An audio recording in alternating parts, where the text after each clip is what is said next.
Everybody, I am Bon and Bao, and you are tuning into Positivity and Pivots, showcasing incredible examples of business resilience during these times. This week, we are covering the pet food industry. But no matter where you are, what industry you're in, we continue to encourage you to look at stories of positivity and pivots. You can still submit yours. We'd love to find out how to cover you as we begin to look at maybe a new format to the show. Huge thank you to SAP and Quantum Metrics for partnering with us on this, as always. And as I mentioned, we will be changing the format of the show. This will be the last one, probably, that we do at this time slot. We will let you guys know. We will be taking a break next week, but we'd had such a good time highlighting all the amazing work that people are doing from around the world, and during a time that has been probably one of the most trying for humanity in so many different ways. But let's get to today's show. Throughout this series, we spent time looking deeply at a range of industries that have been affected by COVID-19. And in each case, we focused on the human stories behind those businesses. But there is one important group who we haven't covered until tonight.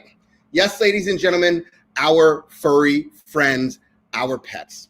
For many of us, this crisis has shown us just what a vital role our pets play in our lives.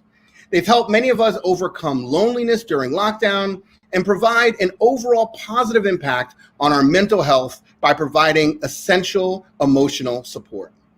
With no evidence that domestic animals contribute to the spread of COVID-19, and with more and more people working from home and self-isolating, many households have decided to welcome new pets into their family. All of this has been reflected in consumer spending.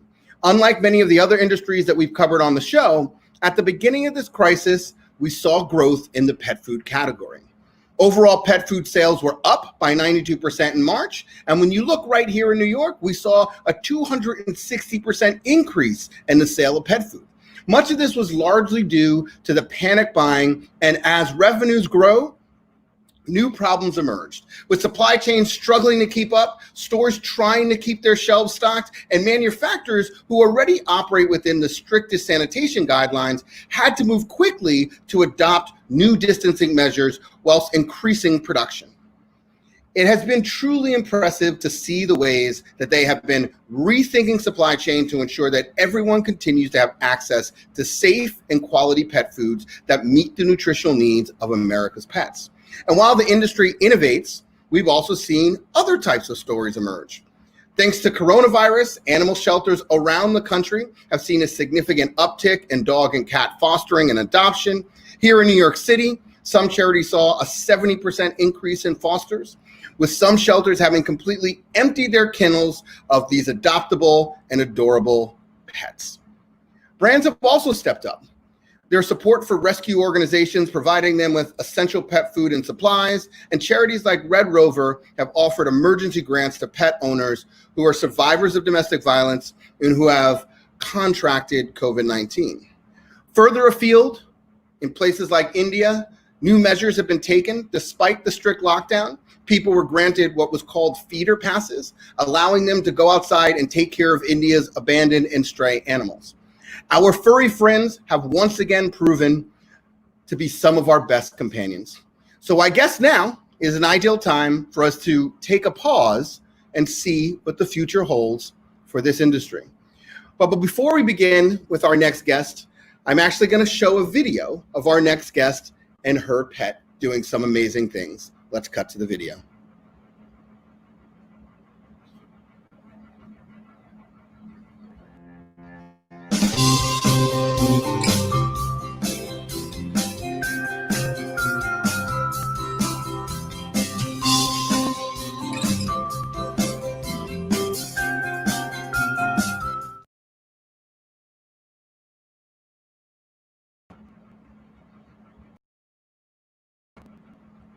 Thanks, everybody.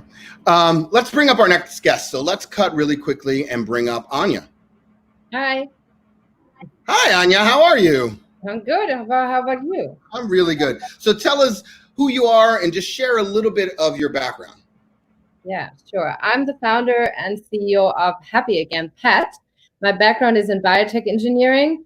I developed a supplement out of the need for my bulldog that you just saw. He was a skateboarding bulldog, and he had arthritis in his shoulder and couldn't skateboard. So I developed Happy Again, which is essential nutrients based on a collagen base, which has some added benefits, and it brought him back to his skateboard in a week. And that was the start of the company. I love it. So let's talk a little bit about how your business has changed most recently, if it has, with COVID. Yeah, well, it has changed. First of all, we try to ensure that all our customers are safe and still get the supply and as fast as possible. So we actually moved our fulfillment back in-house to assure all the quality and not having too many hands on the product and ensure fast shipping for them. And also we wanted to get closer to our customers because now they only have us virtual and no pet stores that were open to talk to them or events where we could connect with them. So we produced a lot of content and have live events where people can ask us questions and where we shine a little light on some ingredients that people have questions about. So just take us into a little bit deeper into the product that you offer today. Just explain a little bit exactly what it does and kind of the benefits, and then maybe kind of where you believe the business is going. Yeah, so our first line of essential nutrients is actually a collagen plus supplement that builds, maintains, and rebuilds the joint of your pet. It has a hydrolyzed collagen, glucosamine, hyaluronic acid, and it's a patented formula that just benefits from puppy age on through the whole life circle of your pet. But we also have vitamin elixirs and pet food coming out.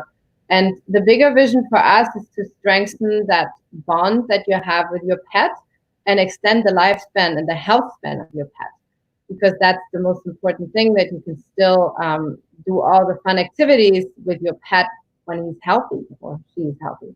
So it's very important to us to support that mission and have a very transparent company with only human-grade ingredients. All our products are human-grade. So we talked when we went through our prep calls, we talked a little bit about just mental health and how pets are really affecting mental health during this time period. So just tell us a little bit about the kind of data you're seeing, kind of some of the stories, and kind of what that effect is. Yeah, so pets in general, as there's a lot of data out there, especially through HABRI, the Human Animal Bond Research Institute, that pets in general give you a mood boost. It helps with anxiety. They are just giving you higher oxytocin levels, which is your happy hormone, and that reduces the cortisol natural, which is your stress hormone. So they just being around pets will give you reduces your stress and your anxiety. But also you walk your pet more. Now during this time, I think many people see this effect, that they are always around their pet. The bond is strengthening and they just feel more relaxed because they have a companion at their side. And they walk them more. So it's very health beneficial for the owner. The blood pressure goes down. And most recent studies also show a really great impact on kids because dogs are non-judgmental and they give you all the attention without any disturbance. So kids get much more self-esteem and learn faster. So there's a lot of studies out there, and if you want to check that out, it's on habri.org. They have all the research studies out. Right. And tell us a little bit. So, how has the business been growing? Has the business what has been the business dynamics during this time period? Yeah, we have an online business, so it grew. We doubled in revenue, and it grew a lot over the last 3 months. But I see that also as it was challenging in the beginning because we first had to pivot to getting more contact and more direct contact to our customers. But then when we adapted in that period, the business grew a lot. And what kind of content did you start creating? So we do a lot of reviews, curate products, and it's more educational. So we show people how to read a label, actually, what is in the pet food or in the treats they're feeding their dogs. Some people don't really look at it or don't really know what all these chemical ingredients are. So we picked a couple of dog foods that we really believe in and curated, but we also reviewed after the request from our customers other pet foods that we don't stand behind it, but there's a lot of content we produce for the education of dog owners. Right. And can you just talk a little bit about what kind of the feedback from your consumer? I think one of the things that we began this journey when we started doing a lot of the positivity and pivots, but more importantly, when we started talking to business owners, I think one of our big piece of advice was really content, because you have to keep that connection with your consumer during this time, even if you're not selling them a product. It's probably one of the most important things. Give us a little bit, when you started doing that, just tell us how the consumer responded to that.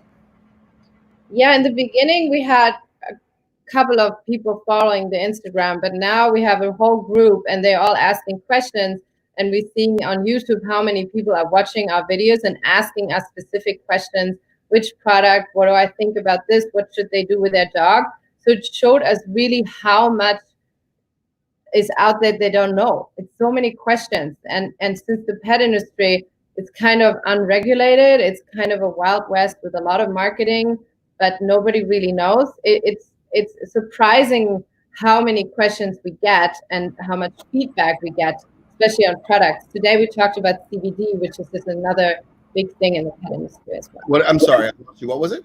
We talked about CBD. Right. Oh, wow. What is the impact of CBD on dogs, or what is the thought process right now? I know there's so many different areas, so many different businesses that are thinking about CBD in a different way. Cosmetics, food. I mean, I'd love to understand what's the pet industry thinking about? Well, I think from a research point of view, there is not enough studies yet to really show evidence to all the claims that are out there.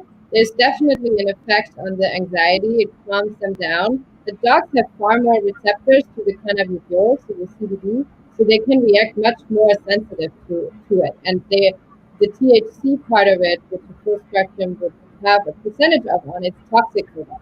So there has to really be more talks, more research, more stuff done with the veterinarian to just give your dog CBD. I think you really have to work with your vet, because it can also raise your liver values, which is not healthy. And there are a lot of side effects that are not known yet, but it seems to have a really good health impact. Right. It'll be interesting to see. Okay, Anya, last question. How has this situation changed you as a leader? Yeah, well, I think I reflected much more about our business and why we actually started it. So first you got thrown into all these Zoom calls and worked crazy hours. And then if we stepped back a little bit and I saw the relationship with you and your pet and what we're doing and the mission behind it just came back, and we took a step back to view that model and just connected with our customers and remembered why we're doing this, and actually to help dogs. So it was more important to be close to the customers, talk to them and get their problems, and rely on my team, which was a big step. But now we're in a good position. Right. We have one question actually that I'll ask you before we close down. Is somebody asked, are you doing content subscription? Can somebody subscribe to continually get your content, or do I just have to constantly check for updates, or how are you managing kind of now that you're publishing on a more consistent basis? Yeah, they can subscribe to our newsletter. Our content is free. It's also on our YouTube channel on Happy Again Pet. If you subscribe to the newsletter on the website, you will always get an update for new content. Love it. Okay. Thank you so much, Anya. It was such a pleasure having you. We'll talk soon. Thank you. Thank you. Bye. Bye. Okay. Usually we start off these segments at the top. We have somebody who kind of gives a overview of the industry that we're talking about, somebody who sees a broader swath, usually the manufacturer, the retailer, the small business, the larger businesses in an industry. We do have that person with us today. We start off with Anya because she had another commitment. So I want to kind of take what we heard from Anya, which is, she's really focused on a specific area of pet care. And I want to step back a little bit and look at the broader industry. And ladies and gentlemen, I want to bring up Debbie to talk to us about that. Hello. Hey, Bon, and hi. I'm good. How are you? Why don't you tell us who you are, what you do, and then we'll go from there. Okay. I'm Debbie Phillips Donaldson. I am editor-in-chief of Petfood Industry and the Petfood Forum group of conferences. So we are the global information and connection resource for the pet food manufacturing industry. Our audience is mainly pet food professionals working for brands and companies, as well as industry suppliers. And then secondarily, pet retailers, academicians studying pet food and pet nutrition and various areas like that, other related professionals. We're part of Watt Global Media, which is a fourth generation family owned company that's celebrating its 103rd anniversary this year. And the rest of our business is in agri-food, mainly feed and poultry. So we kind of, as a company, cover everything animal from a nutrition and health aspect.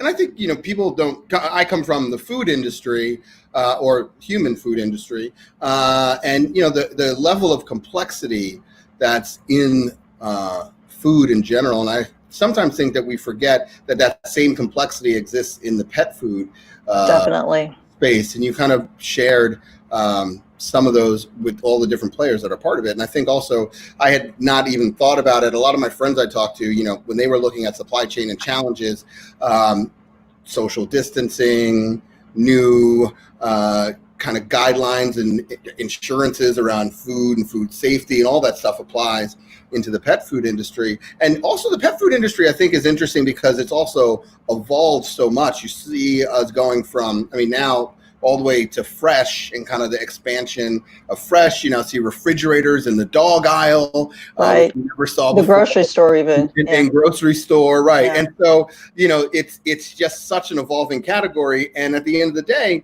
people, pets are a part of people's family, and they and now I think during this time period, we've seen them become even not much more, but they've spent so much more time with their pet that I think, it's even so much more front of mind, every single thing. But tell us a little bit, just give us a little bit of an overview kind of the pet industry as it sits today, and kind of the, how the industry felt during the beginning of this, and kind of where the industry sits right now.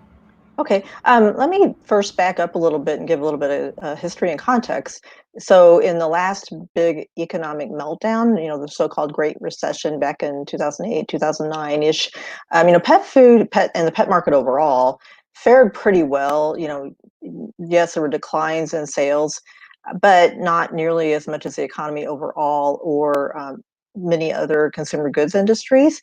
And then, starting in 2011, everything started rebounding pretty healthily for pet care and pet food. And it's, grown every year since then, with some bigger years than others, but again, better than a lot of other consumer goods industries. So it's gotten a reputation of being either, recession resistant or at least recession resilient. And then, things were looking really positive for this year, and boom, this pandemic comes along, wreaks havoc on everyone's lives and definitely the economy. And then the question became, well, is pet food and pet care pandemic resilient? And I think, you alluded to some of the numbers, the very beginning, there was just this huge spike because as people were stocking up and maybe even hoarding for themselves, their human family members, as you said, pets are part of the family. So they were also doing the same for the furry family members. And, so yes, the numbers were, off the charts. And then inevitably they dove, because people had stocked up for a couple of months or more.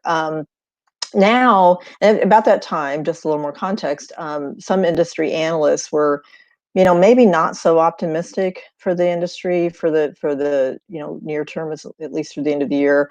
For example, one company that we partner with a lot, it's Package Facts. They're a market research firm, and they had issued a report about mid-April saying, yeah, pet food will probably still grow for the year overall because pets have to eat. People still have to feed their pets. Hopefully, if they can keep them, if they're suffering economic hardship, they may trade down to lower priced foods, but they still have to feed them. So pet food was going to grow, they thought, about 4% overall, but the rest of the pet care industry, they were afraid was going to just die precipitously, like a 17% decline. Well, then, a couple weeks ago, I talked with David Sprinkle, who's our leading pet market analyst, and he told me that, things are looking much more positive, and a lot of it's being driven by what you alluded to, which is a huge spike in pet adoption. That, again, at the beginning, people thought, well, can that last? And according to the packaged facts surveys, it is lasting and it's having an impact. And maybe partially because it's not just cats and dogs. Pet owners are adopting all kinds of different pets, small mammals, birds, reptiles, what have you. And a lot of times it's the existing pet owners who are taking in these additional pets. Some of those other animals, especially like small mammals, are often considered starter pets for non-pet owners or people who don't have pets in the household yet. Now they're being adopted by existing cat and dog owners who just want to add to the household, and those tend to be the higher income families to start with. So maybe they're in a little bit better financial situation than a lot of people are right now, and so it seems to be having a pretty healthy impact. I don't have exact data, but it seems to be having a healthier impact on pet care and pet food than was originally expected. So, right, jury's still out, of course. We just don't know what's going to happen. But right now, cautious optimism, I would say. As a category, though, because of that explosive growth, like we've seen this in a lot of other situations, that comes with its own problems. So, oh, sure. I mentioned some of the supply chain challenges, but also with this, we've also seen a consumer shift to where they're buying their product from. Right. And so as you look at I'd love to hear what is mom and pop. What are those? What are you hearing from those stores? Or, how did they cope with it? And then the other thing is, I think the digital aptitude. We're going to talk to a good friend and a manufacturer next, but some of the digital aptitude of some of the manufacturers weren't necessarily like there weren't DTC businesses, and so a lot of the DTC businesses grew, and they have kind of digital first mindset. And some of the other businesses, they grew by nature of selling through another retailer, but are they putting themselves in a vulnerability where the absence of kind of a digital focus might mean that as the pendulum switches back, they've lost people to other competitors? I'd just love to hear that. So those two things really. Sure. Well, yes. I mean, pet food and pet care e-commerce has been growing pre-pandemic, just as it is for every category. I think for the U.S., for 2019, e-commerce represented 16% of the U.S. pet care market, pet food market, actually. So that's pretty substantial and growing a lot every year. And then, as with every other category, it went into overdrive with the pandemic. People felt safer ordering online, mainly from your existing online purveyors of pet food and pet care products, Amazon.com, Chewy, although those places were experiencing delays in product. And so I've heard, I don't have hard data, but I've heard that the more independent retailers or smaller pet retailers that already had a omni-channel strategy up and running have done decently, because they could reach out to their consumers like that. They have email lists, or however they text lists, social media. They said, hey, we're still open for business. We're an essential business.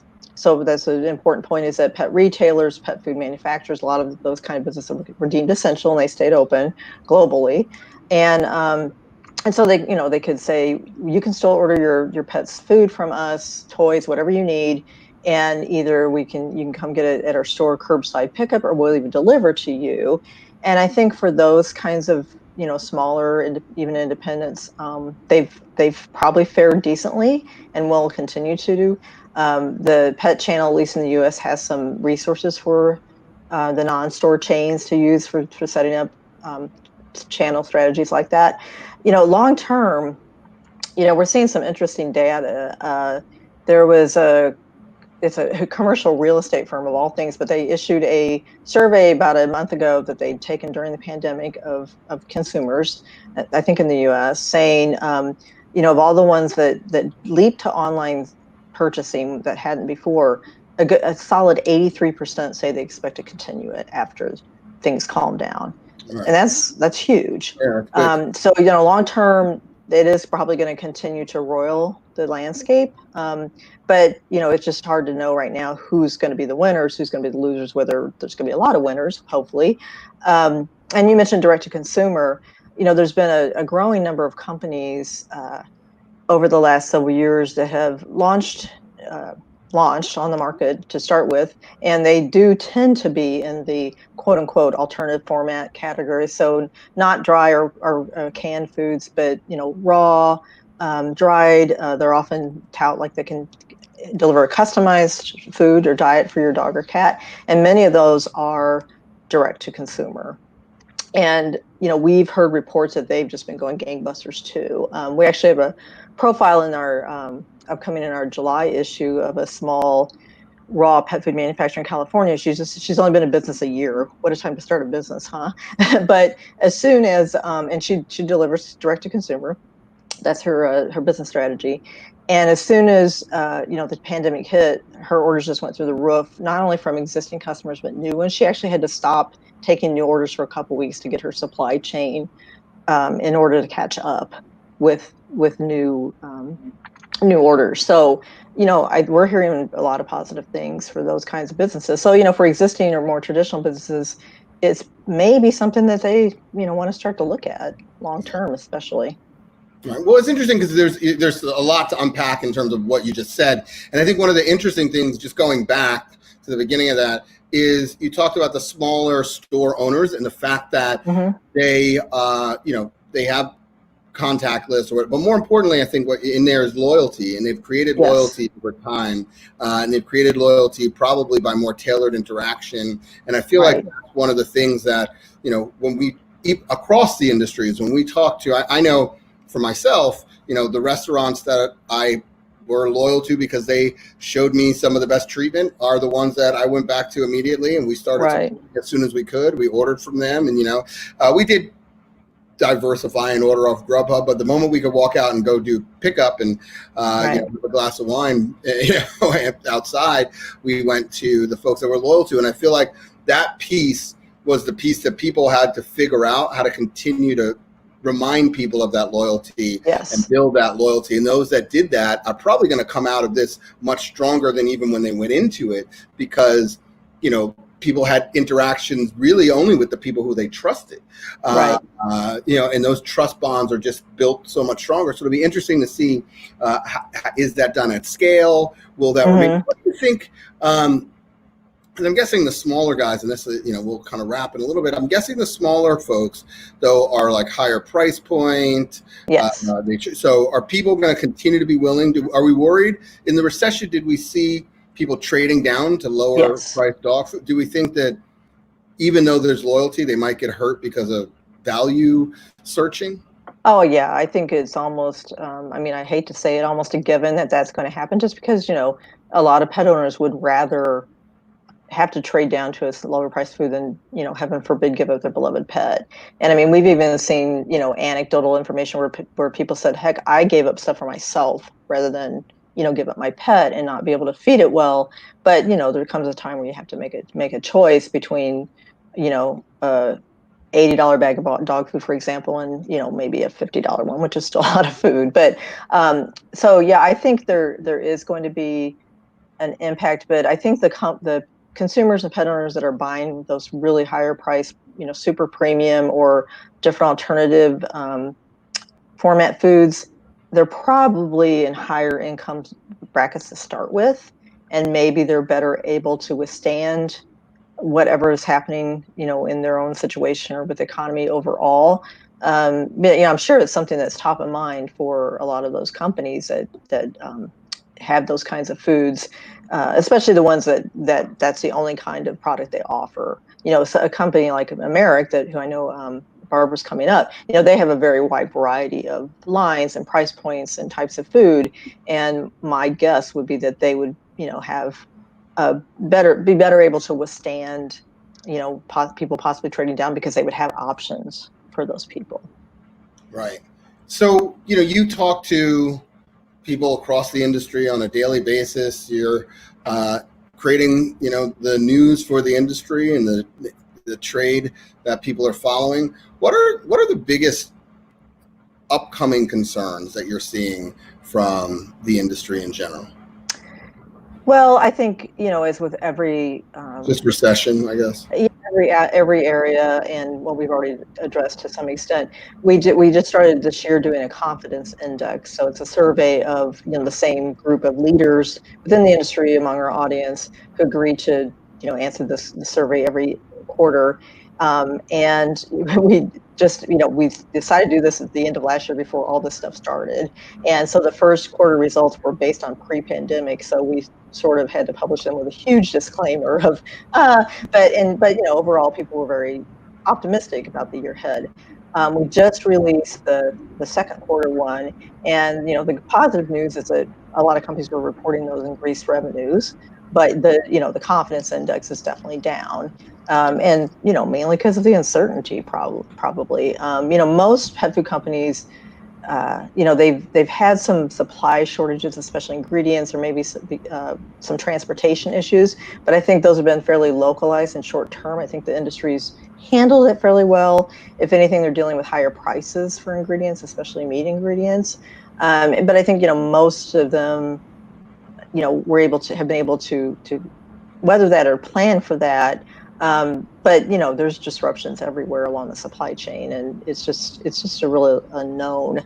And then there's other issues that do come up. Pre-pandemic, there was a big one over the last couple of years that a lot of people listening to this might be familiar with, about dilated cardiomyopathy among dogs. So there were some newer cases coming up that seemed to be that people, a certain group of veterinarians and the FDA possibly thought could be tied to grain-free pet food, which at the time was like a huge category for pet food, a huge driver of growth. And there's never been a link established. There's been research ongoing. There's been a big literature review was just released showing no link, and that dilated cardiomyopathy is actually not hugely prevalent in the dog population, but at a higher rate than what the number of cases the FDA has reported on. But it was still getting a lot of attention. It actually affected the grain-free pet food sales quite a bit. It was definitely backburnered during the beginning of this pandemic, but I kind of see that coming back. Sustainability is always big, and it's getting much more important to pet food consumers, and I think it will continue to do so. And I think companies throughout the supply chain are paying a lot of attention to that. And right now, and it makes business sense. It always has, but I think right now it makes even more business sense. And just transparency with your consumers. That's been a big thing for pet owners and pet consumers for a long time. And I think when you have situations like this where everyone is so uncertain, the more that companies can share with their customers, the better. Love it. Well, Debbie, thank you so much as always. Thank you. Super informative, and I think there's a lot of application lessons to be learned from the pet food industry that will carry over to a number of industries. And I think, to your point, the confidence is still something, especially with kind of what we're seeing here now. Again, I think the confidence is back in question, and hopefully we will be able to fix the confidence by making sure that we are supporting our industries and keeping them growing. Okay, thank you so much. Definitely. Thank you. Bye. Okay, we are going to come to our last guest of the show, but it's I always joke and say we save the best for last, and a lot of our previous guests are still in the green room, so I apologize.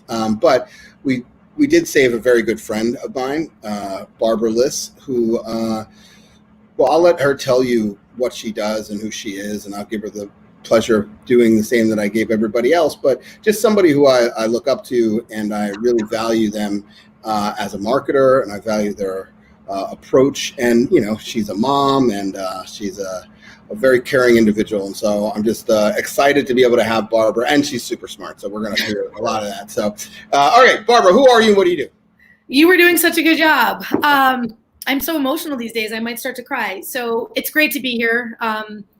As you mentioned, we have been friends for a while now. I am currently the Vice President of Marketing at Merrick Pet Care, where I am responsible for our advertising and digital communications. So my background is a mix of CPG, food, alcohol. Bon and I worked together at PepsiCo, did some time on the agency front in tech, and now I have been in pet for almost 3 years.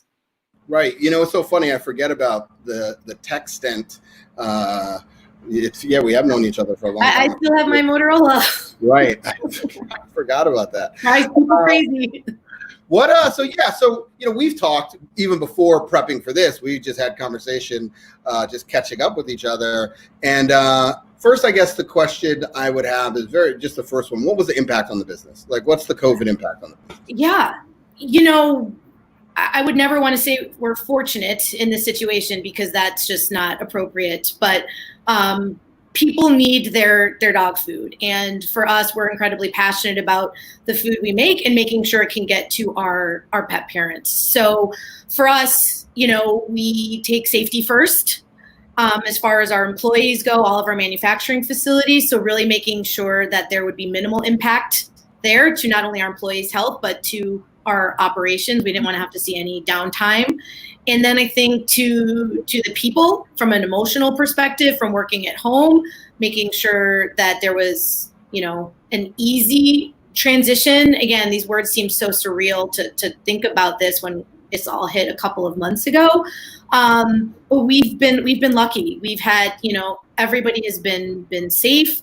Our business has been able to sustain. We've been able to keep up with manufacturing, with operations, with capacity. And we've been able to keep our pet parents with the food that they love, because at the end of the day, that's what matters most. You guys have a unique history. So, a lot of your business, there's two things I'm hyper concerned with as we reopen and as we think about the impact that we've had is really the smaller businesses and, making sure that we're supporting them. But you guys have an interesting history of actually building your business in those smaller retailers, right?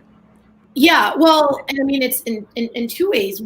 While many people don't know this, we are actually owned by a very large manufacturing company and have been for the last couple of years. We were a family-started business. I mean, our operations are still out in Hereford, Texas. We are in our founder's his home has turned into an office, and I mean, we're still very much a small kind of craft brewery type operation. But our channel strategy does focus on pet specialty. And a big piece of that business is the neighborhood pet store. And some are smaller chains and some are literally individuals from, Pete's Pet Shop and things like that. And so that is where this business grew, from pet specialty. Those folks have really been our partners. They've advocated on our behalf. They've taken our food in. And that is right now where we want to make sure we're able to continue to give back and support them. And I know Debbie talked a little bit about this, but while we did see a major shift into online behavior, one of the things we saw, and this is similar to you going back to your neighborhood store for a glass of wine and some food, is that 95% of neighborhood pet shoppers are planning to go back into neighborhood pet stores. So while maybe over the last couple of months they went to Amazon, they went to Chewy, I think they're looking forward to getting back into their neighborhood pet store, bringing their dog or cat with them. They have that relationship. They can go there when I saw one of the comments, someone's dog's name was Frito. So I thought that was also appropriate for us, Bonin. But they'll take their dog in, and they know that, they know the dog, they know the history. And that's so unique to this industry and a couple others, but truly with pet. And so seeing the resilience of those stores is going to be important, and that we kind of push people back into those stores as soon as it's safe.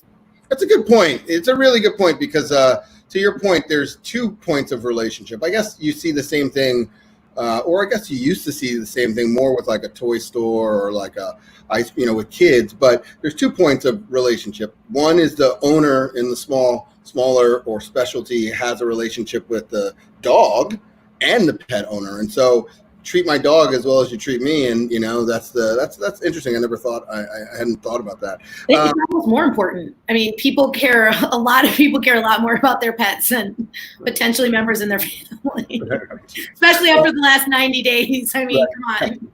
All bets are off. Right. Their pets were definitely a lot more amicable to be. Like, I love my daughter, but oh boy. Yeah. But going back to that, what are you hearing from the small retailer? Like, what are they telling you? I think, look, everybody is concerned. I think first things first, safety first. So everybody is really concerned about their employees and their well-being. I think similar, we've seen some restaurants that are making the choice to actually not reopen until they know it is safe. So I think first and foremost, everyone just wants everybody to be safe, and this to kind of hopefully move on into a new phase of new normal. But I think they're ready to get back to work. I mean, you do not own a pet specialty store if you are not incredibly passionate about pets and people and nutrition. And that is what is so important right now, you know. So I think they just want to get back to work. They want to make sure they can have the food on their shelves and that it's safe. And I mean, it's their livelihood as well. So I think everybody's ready, and that is where that service differentiator will make a difference. And, you know, as I said, with some of those numbers we're seeing, people will go back into those stores. And I think people will actually make somewhat of a conscious choice to go back into those stores. I know now the first toy store I went into, again, my daughter is 8, was the local toy store, because I really wanted to support her and what I know she's been through. So I do think humanity overall has been incredible throughout this process, and will look to help a lot of those local stores regain their traction. Right. It's interesting because when we even just went to well, I know why you go to that toy store, because the mermaid selection there is pretty good. And the unicorns. What? And the unicorns. And the unicorns, right. And so, you know, it's interesting, even just with my French place, talking about loyalty and those type of things.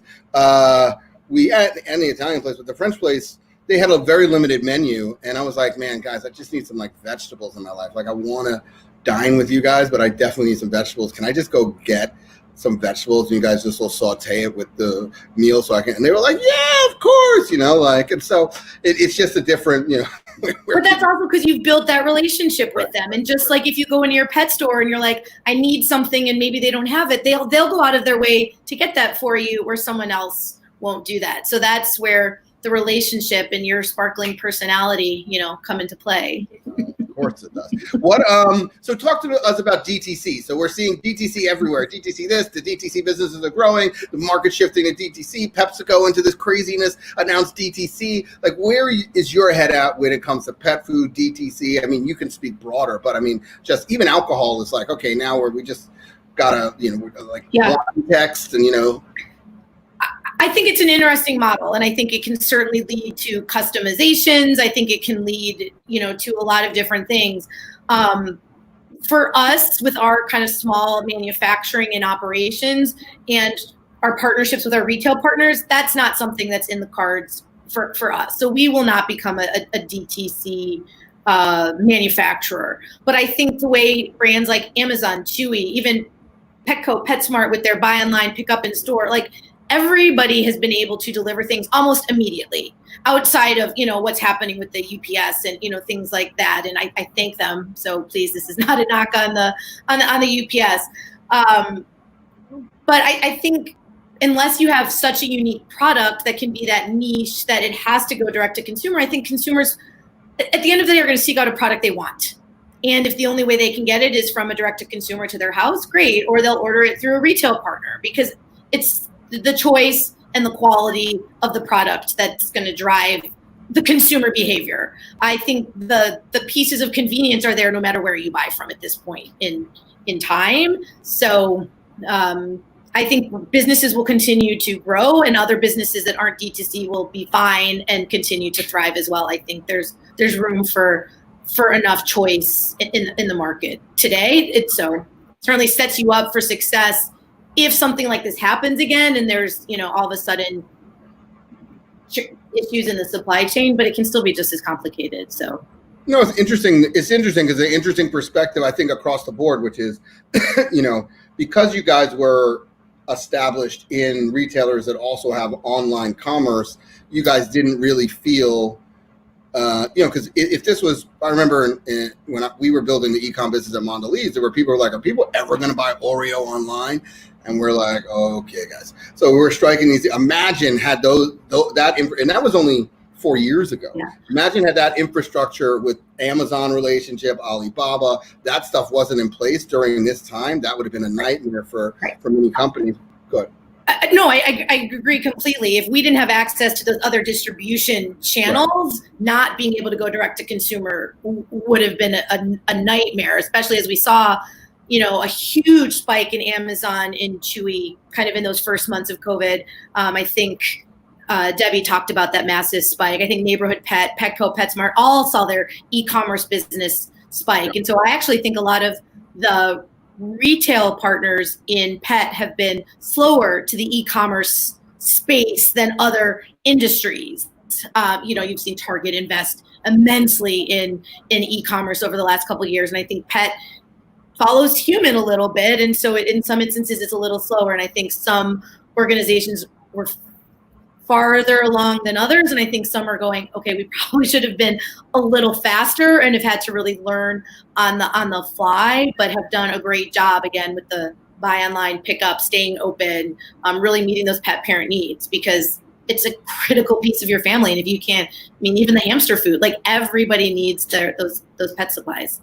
Right. No, and I think that, to your point, it's the behavior that not just for the consumers forever change, but for the retailers forever change. We work with one retailer in our tech startup, our text messaging startup, and we have been talking to them for a while, getting their actual salespeople on texting and allowing to text with customers and buy. And they were for 3 years, building out a pilot, and then when this happened, they transitioned every single one of them onto it.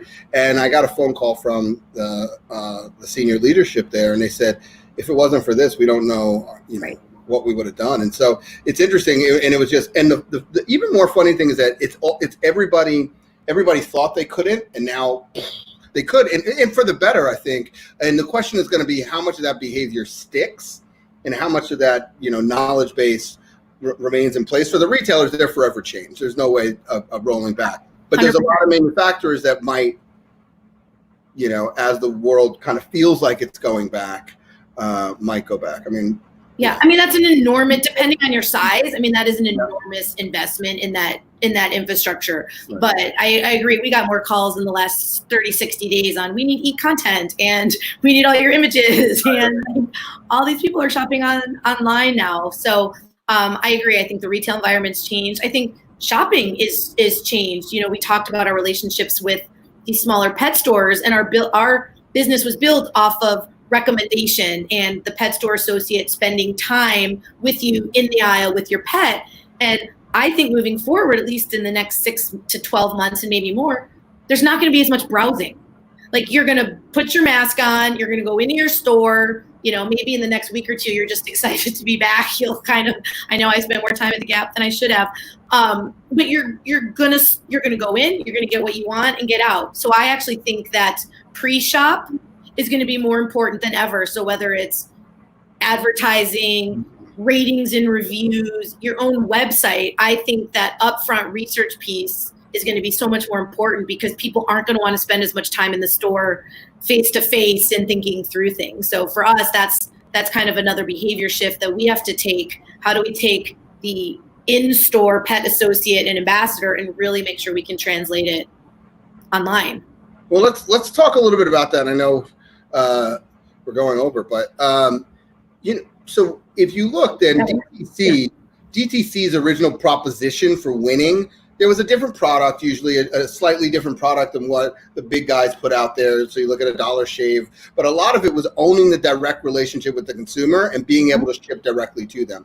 Yep. But if you look, such a big customer swing has swung consumers over to the e-com version of the retailers that you guys already have the most sizable footprint with anyway. So has that hurt the DTC's actual competitive advantage? And then even more than that, if DTC is a performance investment game, you guys are bigger spenders, and I'd love to understand how you guys treated digital marketing during this time period, but has that changed the dynamic with DTC? Do they no longer have that advantage of kind of, we can ship direct and we have the customer relationship? They still have it, but it might not have the same impact. So there was a lot in that. There's a lot in that, my friend. Right.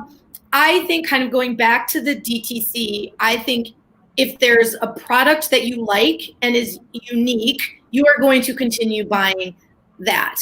I think for brands like us, we will probably work harder now on growing our database and loyalty programs, because while I own that data and that relationship, there is still another dependency I have to seal to seal that deal and buying something. Right.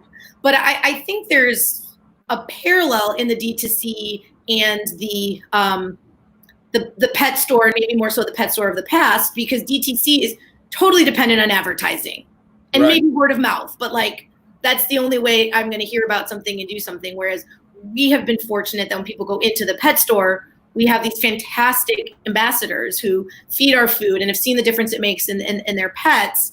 And so my marketing mix is a little bit more evolved because I do put more money into the folks in the store, training the pet associates, all of that sort of stuff. So it's just a little bit of a different mix. And I think moving forward, we've always been mostly digital marketers. Like we are actually, a small business. We are outspent every day by our larger competitors. And so I think for us, it's about, our message has always been about trust and the quality. And we're fortunate that that's the kind of message that resonates now. And so I think it's just paying a little bit more attention to consumer behavior and sentiment, because people don't just want all that push advertising, but they're also maybe sick and tired of everyone being like, we're here for you, and they just want to see some cute puppies. And but you guys can authentically show cute puppies, so that works out. You guys can lean in on that strength. We're really lucky. I think it gets people to take my calls when I just say, did I mention the puppies? So but I think I don't think it's going to change everything, Bonin. I think people are just going to reevaluate their mix and their approach, because how people find products, how they decide to buy them, and how much time they spend in store is different. So the people who are doing DTC probably have less of a shift to make. They just got to keep doing what they're doing and reach more people, where those of us who have a dependency on some of those folks in store probably have to rethink and revisit how we make sure we get that recommendation, which in this industry is critical, whether it's your vet, the pet store, your best friend, that's or where you get your dog, whether it's a shelter or whatever. That's usually how people find their food. Right. I can imagine if you're getting, even now, if I went and we adopted, probably wherever I adopted from is going to tell me what food to get. And I'm probably going to follow that until I become adventurous enough to start, doing some research or asking friends. Okay. You could just call me.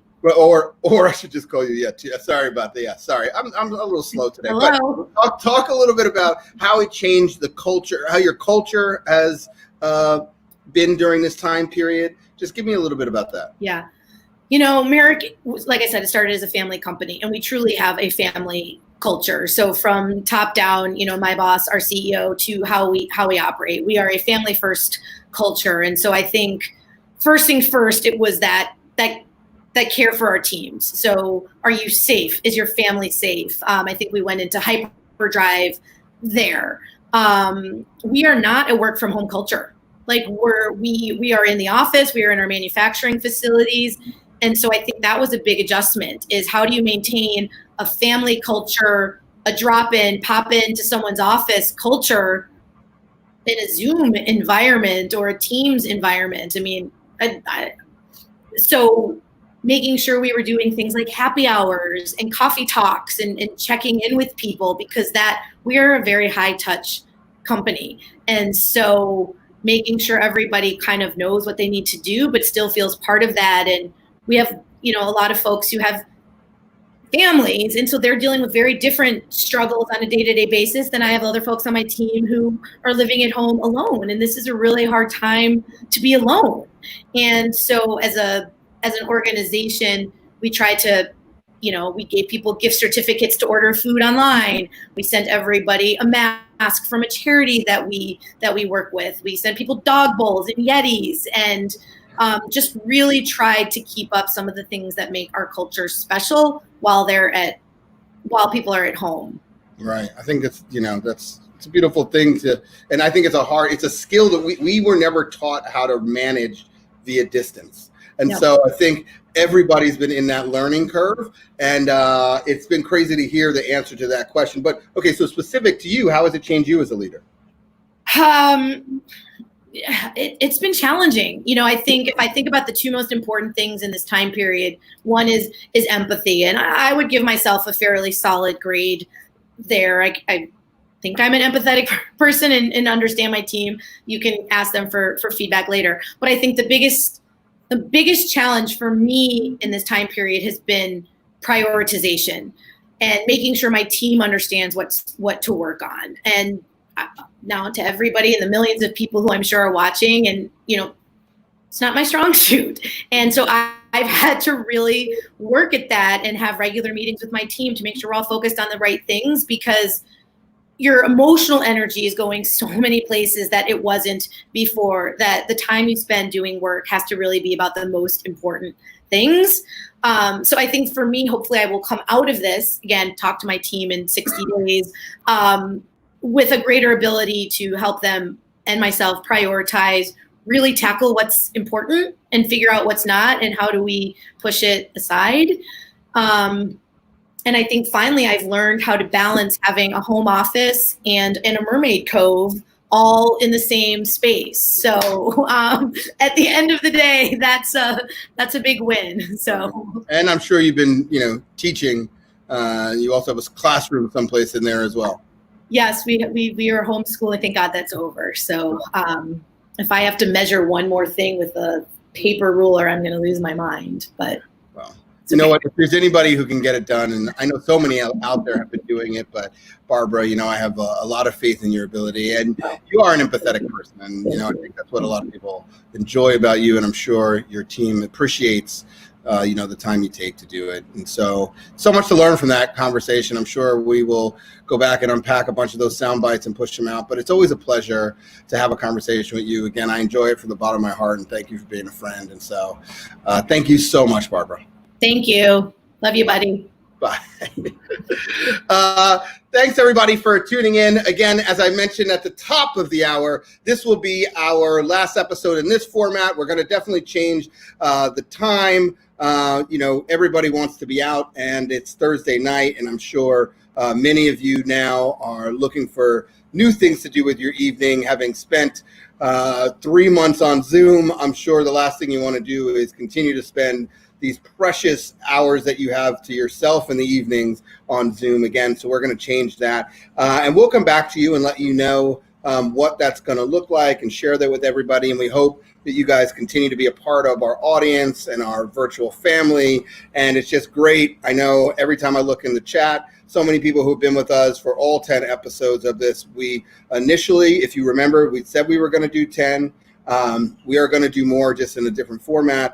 I feel like we've had a chance to talk to some amazing guests, look at industries that have been hard hit, industries that we can learn a lot from. And now we're in kind of a different mode of building our businesses. And I think what's more important to look at now is what's changed and what do we have to look forward to in the future, and really analyze our organizations and understand what do we need to keep that has changed for our organization. And of course, the social situation and context that we all find ourselves in, really understanding how do we tackle that in meaningful ways that have real impact on the challenges that we face today as corporate America. And I guess with that, I'm just going to say thank you guys for all tuning in. It's always a pleasure. Thank you for all your text messages. You can always text me 646-759-1837. We will be back with you in 2 weeks, different time, slightly different format, but same excitement and same insights into what is happening today. And with that, good night, and let's clap.